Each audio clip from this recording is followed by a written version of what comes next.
بھائی پچھلے ویک مصر کے پہلے الیکٹڈ صدر ڈاکٹر محمد مرسی ایک ڈکٹیٹر کی قید میں شہید کر دیے گئے، لیکن سوائے طیب اردگان حافظ اللہ تعالیٰ کے کسی مسلمان حکمران نے ان کی شہادت کے حوالے سے مذمتی بیان نہیں دیا۔ پلیز اس حوالے سے بھی مسلمانوں کو ایجوکیٹ فرمائیں، شکریہ۔ انا للہ و انا الیہ راجعون۔ مسلمانوں کے لیے انتہائی یہ دکھ کی خبر ہے کہ ہماری ماڈرن اسلامک ہسٹری میں مسلمانوں کا ایک بہت بڑا ہیرو ڈاکٹر محمد مرسی رحمہ اللہ تعالی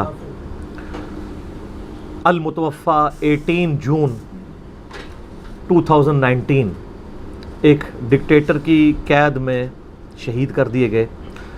اللہ تعالیٰ ان کی مغفرت فرمائے، اللہ تعالیٰ انسان ہونے کے ناطے جو ان سے غلطیاں ہوئیں ان سے درگزر فرمائے، اور جس مشن کی خاطر انہوں نے جان دی ہے اللہ تعالیٰ ان کی وفات کے بعد اس مشن کو جاری فرمائے۔ اللہم اجرنی فی مصیبتی و اخلف لی خیرا منہا، آمین۔ میرے بھائیوں، ہمارے آج کی جو نوجوان نسل ہے ان کے نزدیک تو کوئی کرکٹ کی فیلڈ میں کارنامہ کرنے والا ہیرو ہے، کوئی ہاکی کی فیلڈ میں کارنامہ کرنے والا ہیرو ہے، کسی کے نزدیک کوئی فٹ بالر ہیرو ہے، لیکن اس ماڈرن ایج میں مسلمانوں کی لیڈرشپ کے اوپر چند ایک لوگ جو آئے ہیرو، گنتی کے لوگ ہماری اس ماڈرن ایج میں، ان میں سے ایک ڈاکٹر محمد مرسی تھے رحمہ اللہ تعالی۔ 69 ایئرز کی ایج میں وہ قید کے اندر شہید کر دیے گئے، بلکہ عدالت میں ان کو جب پیش کیا گیا تو ایک گلاس والا کمرہ تھا جس سے ان کی آواز باہر نہیں آتی تھی، صرف ان کو دیکھ سکتے تھے چاہے وہ کتنا چیخ کے بھی بولیں، اور اسی حالت میں آخری پیشی میں ان کے اوپر ایک دورہ ان کو دل کا ہوا اور وہیں پہ بے ہوش ہوئے، اور جب لے کے گیا تو ہاسپٹل میں انہوں نے جان دے دی، لیکن سلو پوائزننگ کا سلسلہ جاری تھا، جس کا سب سے بڑا ثبوت ہے کہ وہ تمام انٹرنیشنل تنظیمیں جو مسلمانوں کی دنیا پہ حکومت کے سخت مخالف ہیں، اس معاملے میں انہوں نے بھی صبر نہیں کیا، انہوں نے کہا کہ ان کی جو ہے وہ غیر جانبدارانہ تحقیق ہونی چاہیے، جس طرح ڈاکٹر مرسی کے ساتھ کیا گیا۔ یعنی مسلسل آپ سمجھیں کہ 6 سال تک وہ قید میں رہے ہیں، اور اس میں 2 یا 3 دفعہ ان کو ان کے اہل خانہ سے ملنے دیا گیا ہے۔ شوگر کے مریض بھی تھے اور کئی بیماریاں تھیں، ان کو نہ پراپر علاج ہوا ہے، اور الٹا بڑا ٹارچر ان کو کیا گیا، لیکن انہوں نے صبر و استقامت کے ساتھ یہ سب کچھ کیا۔ مصر کی ہسٹری کے اندر یہ پہلے الیکٹڈ صدر تھے۔ آپ دیکھیں گوروں نے دوسری طرف پوری دنیا کو یہ کہانی کرائی ہوئی ہے کہ ڈیموکریسی سے بہتر کوئی نظام نہیں ہے، اور اس میں تھوڑی بہت آپ چینج کے بعد اسلامک ڈیموکریسی کی بات کریں تو بالکل میں اسے خلافت راشدہ کی ماڈرن فارم سمجھتا ہوں، جس میں حلال کے دائرے کے اندر جمہور کی رائے دیکھی جائے۔ حرام میں تو جمہور کیا پوری دنیا اکٹھی ہو جائے تو حرام ہی رہے گا، لیکن حلال میں نبی علیہ السلام بھی جمہور کی رائے کے مطابق، جس طرح کہ قرآن حکیم ہے وَشَاوِرْهُمْ فِي الْأَمْرِ، صحابہ کرام کو بعد میں بھی مشورے میں شریک رکھا کرتے تھے، غزوہ احد کے بعد بھی۔ حالانکہ غزوہ احد میں جو کچھ ہوا وہ صحابہ کرام کے مشورے کی وجہ سے ہی ایک مسئلہ مس ہینڈل ہو گیا تھا۔ نبی علیہ السلام کی خواہش نہیں تھی کہ مدینے سے باہر نکل کے یوں دفاع کیا جائے، لیکن آپ نے مشورہ مانا، لیکن بعد میں بھی اللہ نے کہا کہ ان کو مشورے میں شامل کرنا ہے، بلکہ اہل ایمان کی نشانی بیان کی کہ وَأَمْرُهُمْ شُورَى بَيْنَهُمْ، مسلمانوں کے آپس کے معاملات مشورے سے چلتے ہیں۔ اور دیکھیں ہم نے ماڈرن ورلڈ میں ڈیموکریسی کی جو پازیٹیو چیزیں ہیں وہ دیکھ لی ہیں، لیکن مسلمان ملکوں میں یہ ڈکٹیٹرشپ رکھتے ہیں۔ پورے عرب میں دیکھ لیں ڈکٹیٹرشپ ہے۔ 80-90 سال کی محنت کے بعد اخوان المسلمون نے مصر کے اندر ڈیموکریٹک طریقے سے حکومت حاصل کی جون 2012 کے اندر، ڈیموکریٹک طریقے، لیکن دنیا کو کھٹکنی شروع ہو گئی کہ یہ تو ایک پرو اسلامک ایک سسٹم بننے جا رہا ہے، اور ڈاکٹر محمد مرسی جو ہیں یہ بھی حادثاتی طور پہ صدر بنے ہیں، جس طرح کہ عمر بن عبدالعزیز حادثاتی طور پہ خلیفہ بن گئے تھے۔ یہ کورنگ کینڈیڈیٹ تھے، کینڈیڈیٹ کوئی اور تھا، وہ اس کے کاغذات کے اندر کوئی خرابی نکل آئی تو اللہ نے ان کو اٹھایا، لیکن یہ مخلص بندہ آپ دیکھیں وہ انجینئرنگ کی فیلڈ کے پروفیسر تھے مصر میں، اور پی ایچ ڈی انہوں نے انجینئرنگ میں کی ہوئی تھی اور ناسا کے اندر جاب کرتے رہے ہیں، ہائیلی کوالیفائڈ بندہ۔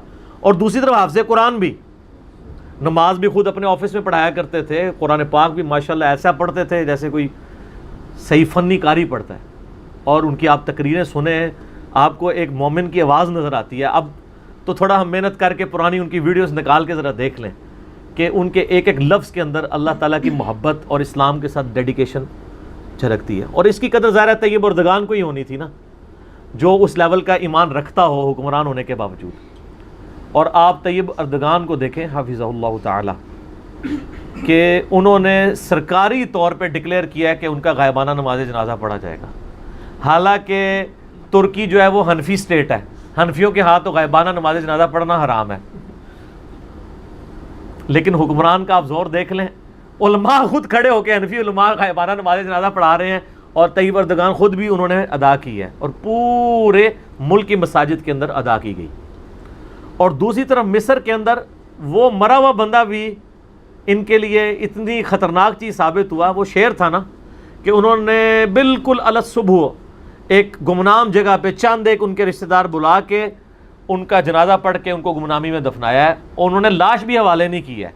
اگر وہ لاش حوالے کرتے تو مصر کی تاریخ کا اتنا بڑا جنازہ نہ ہوتا، کیونکہ وہ آج تک لوگ ان کو اس طریقے سے ان کی قربانیوں کو دیکھ رہے ہیں۔ یعنی یہاں تو ہمارے لیڈر تو ماشاءاللہ ذرا سا مشکل وقت آئے تو بھاگ جاتے ہیں، اس بندے نے تو اپنی استقامت دکھائی ہے۔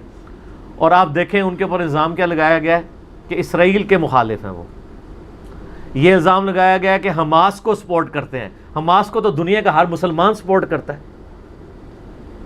حالانکہ بیسیکلی تو وہ ایک اہل حدیث تنظیم ہے، سلفی تنظیم ہے، لیکن پوری دنیا کے مسلمان، ایون ایران نے فنڈنگ کی ہوئی ہے شیعہ ہونے کے باوجود۔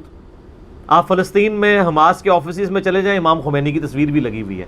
انہوں نے کہا ہمارا اس وقت مشترکہ دشمن تو اسرائیل ہے۔ اور دوسری طرف عرب ملکوں کا کیا حال ہے؟ سب سے زیادہ اسرائیل کے ساتھ دوستیاں ان کی ہیں۔ ہمیں تو قنوت نازلہ تعلیم کرتے ہیں، خود اسرائیل کے خلاف کوئی تقریر نہیں کر سکتا، نہ حرم مکہ میں نہ حرم مدینہ کے اندر۔ امریکہ کے خلاف کوئی تقریر نہیں کر سکتا، جو کرے گا وہ جیل میں ڈال دیا جائے گا۔ تو سر پھر ہم پاکستان کو اس لیے نعمت سمجھتے ہیں، کم از کم یہاں فریڈم آف ایکسپریشن تو ہے نا، لوگ سچی بات تو کرنے کی لوگوں کو اجازت ہے۔ تو یہ ان کے اوپر ایلیگیشن لگائی گئی ہے کہ انہوں نے یہ کیا ہے۔ اور وہ جنرل السیسی جو ہے اس نے وہاں پہ ماشاء اللہ لگا کے قبضہ کیا، ان کو جیل میں ڈال دیا، اور آج تک وہ بالکل سیکولر سے بھی کوئی آگے کی چیز ہے، اسلام کے ساتھ کوئی دور دور تک اس کا لینا دینا نہیں ہے۔ ہزاروں مسلمان وہاں پہ اخوان المسلمون کے شہید ہوئے ہیں، 1 سال ان سے حکومت ہضم نہیں ہوئی ہے۔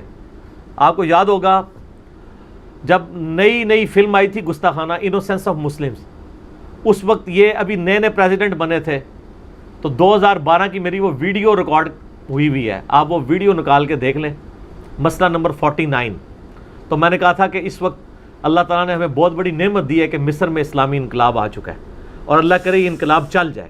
چلنے نہیں دیا، 1 سال کے اندر بیرونی فورسز نے انوالو کر کے مسلمانوں کو، عرب دنیا کو یوز کر کے ان کی حکومت 1 سال بھی نہیں چلنے دی ہے، بمشکل 1 سال۔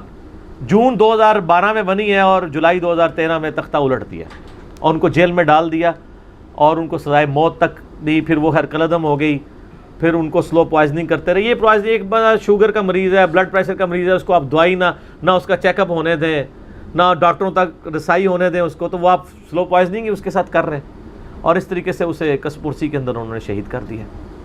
اور مسلمانوں کی بے حسی یہ ہے، انکلوڈنگ پاکستان، کہ ایک جملہ نہیں ہم نکال سکے اپنے منہ سے۔ صرف ہماری اسمبلی کے اندر ایک عالم دین تھے، ان کے کہنے کے اوپر وہ اجلاس میں ان کے لیے دعائے مغفرت کر دی گئی ہے، وہ بھی ایک حکومتی لیول پہ نہیں ہوا، ٹھیک ہے، نہ ہمارے پرائم منسٹر کی کوئی سٹیٹمنٹ آئی ہے، نہ ہمارے فارن آفس کی طرف سے کوئی آئی ہے۔ صرف سٹیٹمنٹ آئی ہے تو طیب اردگان ٹرکی کے جو پریزیڈنٹ ہیں ان کی طرف سے، قطر کی طرف سے آئی ہے، قطر کے جو مفتی اعظم ہیں یوسف القرضاوی حافظہ اللہ تعالیٰ، ان کی طرف سے آئی ہے، ایران کی طرف سے سخت سٹیٹمنٹ آئی ہے، بس یہ ہے۔ باقی آپ دیکھ لیں ماشاءاللہ 57-58 اسلامی ملک ہیں، دبے ہوئے ہیں، کسی کی جرت نہیں ہے، کیونکہ ان کو پتہ ہے کہ ان کے ساتھ یکجہتی کرنا امریکہ کی مخالفت مول لینا ہے۔ تو امریکہ کو تو وہ انہوں نے چاہتے نہ چاہتے ہوئے دنیاوی طور پہ آپ سمجھ لیں کہ نعوذ باللہ خدائی کے درجے پہ ہی فائز کیا ہے کہ کوئی خلاف بول نہیں سکتا، ٹھیک ہے۔ تو یہ بڑا یعنی دکھ کا مقام ہے۔ اللہ تعالیٰ ان کی شہادت قبول کرے اور ہمیں ایسے لوگوں کی قدر کرنے کی توفیق عطا فرمائے۔ میرے بھائیوں، المستدرک للحاکم میں صحیح سند کے ساتھ حدیث ہے کہ سید الشہداء حمزہ ابن عبد المطلب ہیں، یا پھر وہ شخص بھی سید الشہداء ہے جو جابر حکمران کے سامنے کلمہ حق بلند کرے حتیٰ کہ اسے قتل کر دیا جائے. اسی بنیاد پہ ہم سیدنا حسین ابن علی رضی اللہ عنہما وعلیہم السلام کو سید الشہداء کہتے ہیں کہ انہوں نے جابر حکمران کے سامنے کلمہ حق بلند کیا. اور سید یہ ڈاکٹر محمد مرسی، یہ ڈاکٹر وہ میڈیکل ڈاکٹر نہیں، P H D doctor engineering کی فیلڈ میں، اچھا وہ بھی انجینئر ہی تھے. تو ڈاکٹر محمد مرسی نے دنیا کے سب سے بڑے جابر حکمرانوں کے خلاف، اسرائیل اور امریکہ کے خلاف اعلان حق بلند کیا تھا اور اس کی پاداش میں ان کو شہید کیا گیا. سید الشہداء اس زمانے میں صحیح مسلم میں حدیث ہے کہ دجال کے خلاف جو مسلمان کھڑا ہوگا وہ اس زمانے کا سب سے بڑا شہید ہوگا، کیونکہ وہ اس دجال کے سامنے کلمہ حق بلند کرے گا. تو ڈاکٹر محمد مرسی رحمہ اللہ تعالیٰ نے اس پورے سسٹم میں ایک بار مسلمانوں کو جھنجھوڑ دیا. اب آپ ذرا یوٹیوب کے اوپر جا کے نیوٹرل لوگوں کی ویڈیوز دیکھ لیں، جن کو ہم بڑا مذہبی نہیں سمجھتے لیکن وہ دلیر قسم کے لوگ ہیں صحافت کی فیلڈ کے اندر. آپ کسی معاملے میں اکا دکا معاملے میں تو اختلاف کسی سے بھی رکھ سکتے ہیں، لیکن وہ لوگ بھی ڈاکٹر مرسی کو سپورٹ کریں. ہماری جو ایک منسٹر ہیں شیری مزاری، انہوں نے ٹویٹ کیا کہ جی مصر کی تاریخ میں پہلا الیکٹڈ پریزیڈنٹ کے ساتھ بھی وہی کچھ ہوا جو پاکستان کی تاریخ میں پہلے elected prime minister Zulfiqar Ali Bhutto کے ساتھ ہوا. حالانکہ پارٹی ان کی پی ٹی آئی ہے. حامد میر صاحب نے ایک بڑا پیارا کالم لکھا ہے جنگ کے اندر شیر کی موت، وہ اشک بار آنکھوں سے پڑھنے والا ہے. اب حامد میر صاحب تو اس طریقے سے کوئی ریلیجیس پرسنالٹی تو نہیں ہے، لیکن سچائی کی سر طاقت ہی بڑی ہوتی ہے، وہ سر چڑھ کے بولتی ہے. اور دوسری طرف ہمارے جو ایک دلیر صحافیوں میں سے ایک صحافی ہیں، کئی معاملات میں مجھے اختلاف بھی ہے، اوریا مقبول جان صاحب، وہ بھی بڑا کھل کے بولے ہیں اس معاملے میں. اگر آپ یوٹیوب پہ جا کے دیکھیں تو آپ کو ذرا دیکھنا ہو کہ ان کی ہسٹری کیا تھی ڈاکٹر محمد مرسی کی. ڈاکٹر شاہد مسعود صاحب، ان سے تو میں بہت زیادہ اختلاف رکھتا ہوں کئی معاملات میں، کیونکہ سپریم کورٹ نے ان کے بارے میں ورڈکٹ دی ہوئی ہے، میری ذاتی نہیں ہے. لیکن اس معاملے میں انہوں نے حق گوئی کا حق ادا کیا، انہوں نے اس کے اوپر بیان کیا. لیکن یہ بڑے دکھ کی بات ہے کہ اس ماڈرن ایج میں بھی ہم مسلمان ہو کے بھی زمینی سو کالڈ خداؤں سے اتنا ڈرتے ہیں کہ ہم ایک تعزیتی بیان بھی دینے سے قاصر ہیں، وہ بھی ہم بیان نہیں دے پاتے. تو یہ بڑا ہمارے لیے المی ہے. تو یہ اخوان المسلمون جو ہیں، انہوں نے عرب دنیا میں بہت بڑے لیول کی ریولوشن لے کے آئے ہیں. اور ان کی سب سے بڑی، ویسے تو آپ کو جو سلفیوں میں لوگ نظر آئیں گے وہ ان کے بارے میں مشہور کریں گے یہ تکفیری ہیں، یہ خارجی ہیں. ایسا نہیں ہے سر، ان سے تو ماڈریٹ ہی کوئی نہیں. وہ تو ہر بندے کے پیچھے نماز پڑھتے ہیں، ہر بندے کو مسلمان سمجھتے ہیں. تکفیریت کی تو نشانی یہ ہوتی ہے کہ وہ کہ ہمارے علاوہ سارے کافر ہیں. تکفیریت تو دور دور تک ان کے اندر نہیں ہے، ان کے اندر تو وہ اتنے ماڈریٹ ہیں. اور یہ ہمارے لیے ایک خوش نصیبی کی بھی بات ہے کہ اخوان المسلمون بھی اپنا روحانی پیشوا مولانا مودودی رحمہ اللہ تعالیٰ کو مانتے ہیں. ہاں جی، یہ تو ہو گیا مذہبی حلقوں کے لیے. اور جو آپ کو پتہ ہے کہ حسن البنا جنہوں نے یہ بنائی تھی، انہوں نے ایک خط لکھا ہے ان کو محمد علی جناح کو، اور وہ خط پرنٹڈ فارم میں موجود ہے. حامد میر صاحب نے اپنا باقاعدہ اس میں ایک ویڈیو ٹاک شو میں بھی اس کا ذکر کیا ہے. اور محمد علی جناح بڑی محبت کرتے تھے ان کے ساتھ، اور خط لکھا اور انہوں نے پھر اس کا جوابی خط دیا کہ میں آپ کے نظریات کے ساتھ ان معاملات میں دل کی قدر کرتا ہوں. ظاہر دل سے قدر کرتے ہیں. ڈاکٹر اقبال کی فکر ہی تھی کہ ایک اسلام جو ہے وہ صرف سجدے کرنے کا، نمازیں پڑھنے کا نام نہیں ہے. جدا ہو دین سیاست سے تو رہ جاتی ہے چنگیزی. اسلام کا ایک پولیٹیکل سسٹم ہے، اور وہ اتنا اسٹرانگ پولیٹیکل سسٹم ہے کہ اس نے رومن اور پرشین امپائر کو اکھاڑا ہے. تلوار کے زور پہ اکھاڑا ہے نا سر، محفل قرات کے محفل نعت کر کے تو نہیں اکھاڑا نا، جہاد کے ساتھ ہی اکھاڑا ہے نا. تو جہاد سے کیوں چیڑا ہے؟ ٹھیک ہے کہ ایسا جہاد جس میں ایک مسلمان کا گلا کاٹے، وہ معاملہ ایک الگ ہے. لیکن جو کافروں نے مسلمانوں کے اوپر جنگ مسلط کر دی ہے، مسلمانوں کے حقوق کے لیے جو اجتماعی کوششیں اس حوالے سے ہوتی ہیں، ان کو تو ہمیں سپورٹ کرنا چاہیے. ٹھیک ہے. اور اس میں جو ایکسٹریم رویے ہیں، میں اس کو ظاہر یقیناً کنڈیم کرتا ہوں.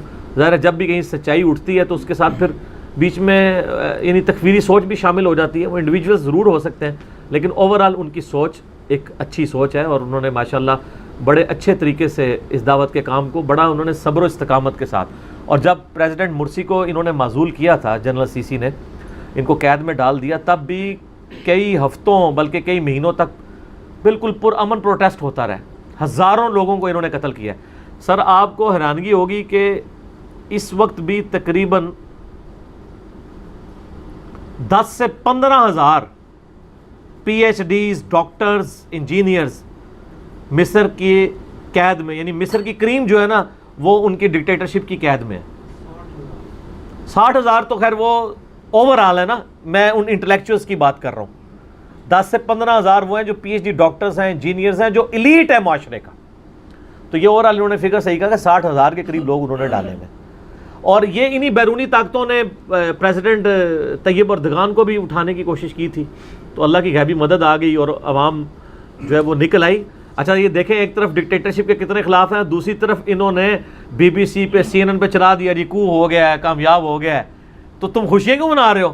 تمہیں تو کنڈیم کرنا چاہیے۔ دوسری طرف ہمارے ملک میں ڈکٹیٹرشپ آتی ہے تو اپنا کام لیتے ہیں، اس کے بعد کہتے ہیں نہیں ہم آپ سے چندہ روک لیں گے، آپ ڈیموکریسی لے کے آئیں۔ پھر جب اپنا کام پڑتا ہے پھر ایک ڈکٹیٹر کو لے آتے ہیں پاکستان کے اندر، اور پھر جب ہو جاتا ہے پھر کہتے ہیں نہیں ڈیموکریسی لے کے آؤ ورنہ پابندیاں لگا دیں گے۔ تو عجیب انہوں نے جو ہے نا وہ تماشا لگایا ہوا ہے۔ اب جا کے اللہ کا شکر ہے کہ یعنی ہمارے اداروں کو کافی حد تک ان باتوں کی سمجھ آئی ہے، ہمیں کئی ڈکلیئرڈ پالیسیز سے بھی نظر آ رہا ہے۔ باقی اب ظاہر ہے کہ اوپنلی اپنی غلطی کو ماننا اس کے لیے بڑا جگر گردہ چاہیے، لیکن پھر بھی اس وقت کچھ عرصے سے جو ہمارے ادارے ہیں انہوں نے اس چیز کو ریئلائز کر لیا ہے کہ پاکستان کے آئین میں جو ڈیموکریٹک سسٹم ہے یہی پاکستان کی بقا کے لیے ضروری ہے، اور اسی کے ساتھ ہی آپ پاکستان میں بہتری کی طرف جا سکتے ہیں۔ ڈکٹیٹرشپ کوئی سلوشن نہیں ہے، وقتی طور پہ ضرور ہو سکتا ہے لیکن ان دا لانگ ٹرم اس کے نقصانات ہیں۔ تو یہ چیزیں ہم لرن کر رہے ہیں۔ تو ڈاکٹر مرسی نے پوری دنیا کے مسلمانوں کو ایک میسج دیا ہے کہ آپ سچائی کے لیے کھڑے ہوں۔ میں تو ان کو ماڈرن دور کا حسین کہتا ہوں، کوئی شک نہیں اس میں۔ سر دیکھ لیں، یہ بڑے بڑے مولوی بک جاتے ہیں سر، ایک پینٹ شرٹ ٹائی میں ملبوس شخص جس کی پوری تعلیم امریکہ میں ہوئی ہے، ناسا میں اگر وہ بندہ جاب کر رہا ہے تو آپ دیکھ سکتے ہیں پوری دنیا سے جو کریم ہے وہ وہاں پہ لی جاتی ہے، اور وہ سب کچھ چھوڑ چھاڑ کے آتا ہے اپنے ملک میں، اسلام کی خدمت کے لیے کوشش کرتا ہے، اور اس کے ساتھ یہ کرتے ہیں۔ اور اس کو انہوں نے، آپ کو پتہ ہے نا، ہمارے تو ایکس پرائم منسٹر صاحب کو ذرا سی دبکی لگائی تھی تو وہ سعودیہ چلے گئے تھے۔ اس کو تو انہوں نے کہا تھا بس تم زبان بند رکھو، دنیا کے کسی ملک میں تمہیں ویزا چاہیے بھیج دیں گے، چند سالوں کے لیے خاموش رہو، بعد میں پھر نیلسن منڈیلا بن کے واپس آ جانا۔ اس نے کہا نا، میں اللہ کے لیے کھڑا ہوں، اللہ کو کیا منہ دکھاؤں گا، زندگی بہت تو اللہ کے ہاتھ میں، ٹھیک ہے۔ تو سر یہ آپ دیکھ لیں، زندگی میں لوگوں کو صرف چند ہمارے جیسے لوگ ہی ان کو جانتے تھے نا، لیکن مرنے کے بعد دیکھیں دنیا میں ایک دفعہ ہال چال مچ گئی ہے۔ پاکستان میں تو یوٹیوب کے ذریعے، سوشل میڈیا کے ذریعے ہلچل مچی ہے نا۔ انٹرنیشنلی مسلمانوں کا سب سے بڑا جو چینل ہے نا وہ الجزیرہ ہے، قطر والوں کا۔ الجزیرہ آپ سمجھ لیں بی بی سی اور سی این این کے لیول کی انٹرنیشنل ایک، آپ سمجھ لیں انہوں نے پورا گورولا سسٹم رکھا ہے، اس سے آپ اختلاف کر سکتے ہیں، بال مسلمانوں کی ریپریزنٹیشن وہاں پہ نظر آتی ہے۔ تو محمد مرسی کے اوپر آپ ذرا ان کی ویڈیوز آپ دیکھیں، انگلش میں ڈاکومنٹریز اپلوڈ ہوئی ہیں پچھلے دنوں میں۔ میں اس ویڈیو کی وساطت سے ضرور مسلمان نوجوان نسل سے ریکویسٹ کروں گا کہ ماڈرن اسلامک ایج کے اس ہیرو کو آپ تھوڑا سا یوٹیوب پہ سرچ کریں، 2 3 4 5 منٹ سے بڑے کلپ نہیں موجود، ان کی پوری بایوگرافی کور کی ہے، کس طریقے سے انہوں نے تگودو کی ہے، تاکہ ہمیں اپنے ان ہیرو کے بارے میں پتہ چلے کہ جن لوگوں نے اس دور میں بھی اسلام کی اسٹیبلشمنٹ کے لیے حکومتی لیول کے اوپر خلافت کے نظام کے لیے جو کوششیں کی ہیں، اور بڑے پازیٹیولی پرامن طریقے سے، کوئی جتھا بنا کے، کوئی قانون کو ہاتھ میں لے کے نہیں، بلکہ ایک پیور ڈیموکریٹک طریقے کے ساتھ کیا ہے، اور ان کے ساتھ اس طریقے سے ان لوگوں نے کیا۔ چلیں ہم اس سراغ سے ایک بار ڈسے کہ اگلی دفعہ کے لیے کم از کم ہم لوگ اس چیز کو ریئلائز کریں کہ ہم دوبارہ ہمارے ساتھ اس طرح کا کھیل نہ کھیلا جائے۔ اور مصر میں آپ دیکھ لیں کہ آپ کسی بندے کو 6-7 سال کے لیے قید کر دیتے ہیں، پورا میڈیا چینج کر دیتے ہیں، پروپیگنڈا کرتے ہیں، سب کچھ کرتے ہیں، اس کے باوجود آپ اتنے ڈرپوک ہیں کہ آپ اس کی لاش والے کرنے کے لیے تیار نہیں ہیں، کیونکہ آپ کو پتہ ہے کہ وہ اتنا بڑا اس کا یعنی ہو جائے گا جنازہ کہ وہ شاید حکومت کے لیے سنبھالنا ہی مشکل ہو جائے۔ جس طرح آپ کو پتہ ہے ہمیں سنی شیعہ کنفلکٹ میں جو اختلافات اپنی جگہ ہے، لیکن اس ماڈرن ایج میں آپ اگر انقلاب ایران کو دیکھیں وہ اسی طریقے سے ہوا تھا، پرامن طریقے سے. بس وہ لاکھوں لوگ خمینی صاحب کو ریسیو کرنے ایئرپورٹ پہ آ گئے تھے تو شاہ ایران حکومت ہی چھوڑ کے چلا گیا تھا اس زمانے میں 1979 کے اندر. تو تگودو محنت کی جائے تو الٹیمیٹلی پازیٹیولی رزلٹ نظر آتے ہیں. تو اب مصر والا تو معاملہ جو ہوا، ہم اللہ سے دعا کرتے ہیں کہ جو اس وقت ترکی میں حکومت ہے، جو اس وقت یعنی پوری دنیا کے کافروں کے آنکھوں میں ایک سمجھ لیں ایک کانٹے کی طرح چبھتی ہے، اللہ تعالیٰ اس کی حفاظت فرمائے، آمین. اور ہمارے ملک پاکستان کو بھی اندرونی اور بیرونی خطرات سے محفوظ فرمائے. پاکستان کے لیے تو میں بچپن سے ابھی تک یہی دعا ہی کر رہے ہیں، اندرونی اور بیرونی خطرات. ترقی کی دعا کی تو ابھی موقع ہی نہیں آتا، اندرونی اور بیرونی خطرات، ٹھیک ہے، اور اس میں بھی اندرونی زیادہ، ٹھیک ہے نا. تو بس یہی دعائیں کرتے کرتے جو ہے نا وہ اللہ کرے اس سے بھی اوپر کا وقت آئے کہ ہم اسی بھی آگے چلیں. اللہ تعالیٰ پاکستان کے ساتھ سلامتی والا معاملہ کرے، پوری دنیا کے مسلمانوں کے ساتھ خیر والا معاملہ فرمائے. اور اللہ تعالیٰ ڈاکٹر محمد مرسی کو جنت الفردوس میں اپنے محبوب صلی اللہ علیہ وآلہ وسلم کا پڑوس نصیب فرمائے. اور یہ تمام دعائیں ہم تمام مسلمانوں کے حق میں قبول منظور فرمائے. جزاکم اللہ خیر.